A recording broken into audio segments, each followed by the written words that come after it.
How do you guys feel about Bryce Young's growth during his last 10 games of 2024? Do you believe that stretch was a fluke and he's going to come back down to earth? Defenses are going to figure him out this year?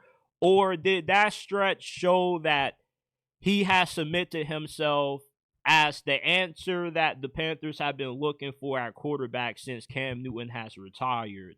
In my opinion, right now, the Carolina Panthers have their guy at quarterback. Bryce Young went toe to toe with Patrick Mahomes. He had a decent outing against the Philadelphia Eagles. He ended the playoff hopes of the Arizona Cardinals, the Atlanta Falcons.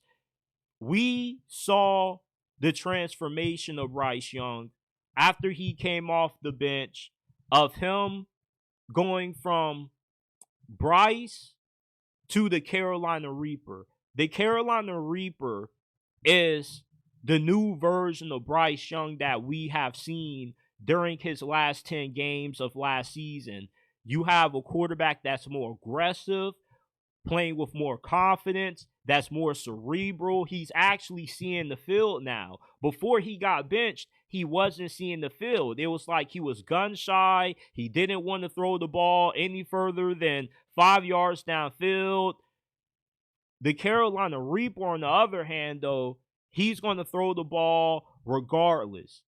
He's doing a better job of throwing with anticipation. His footwork looks a lot better. When the Panthers get more weapons around the Carolina Reaper, around Bryce Young during this offseason, look out for this team next year.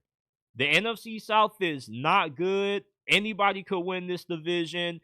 The Carolina Panthers have as good as a chance as anybody else to do so. Dave Canales once again lived up to his reputation of being the quarterback whisperer. For the third straight year in a row, he has been responsible for the biggest quarterback resurrection in the NFL. In Seattle, he did it with Geno Smith when he didn't write back.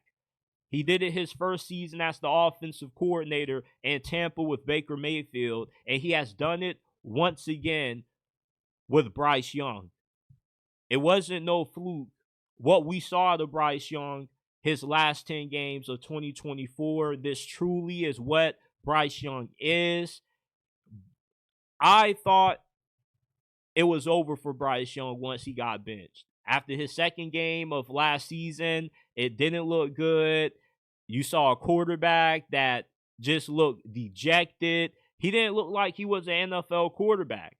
That's why I pivoted.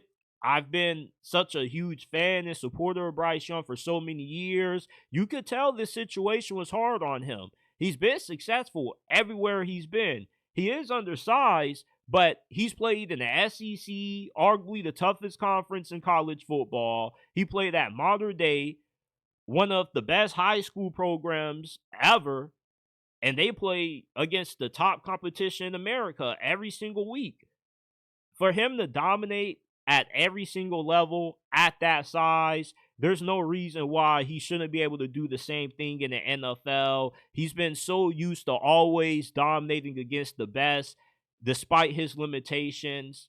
Dave Canales has done a great job of adjusting and tailoring his system towards Bryce Young as well. At one point, Bryce Young looked like he was broken parts. The Panthers were going to trade him away. They were going to have to start over, drive Cam Ward, Shedeur Sanders. Here we are, year 3. It's make or break for Bryce Young. Can he really prove to everybody that he truly is what we saw during that 10-game stretch? I believe so.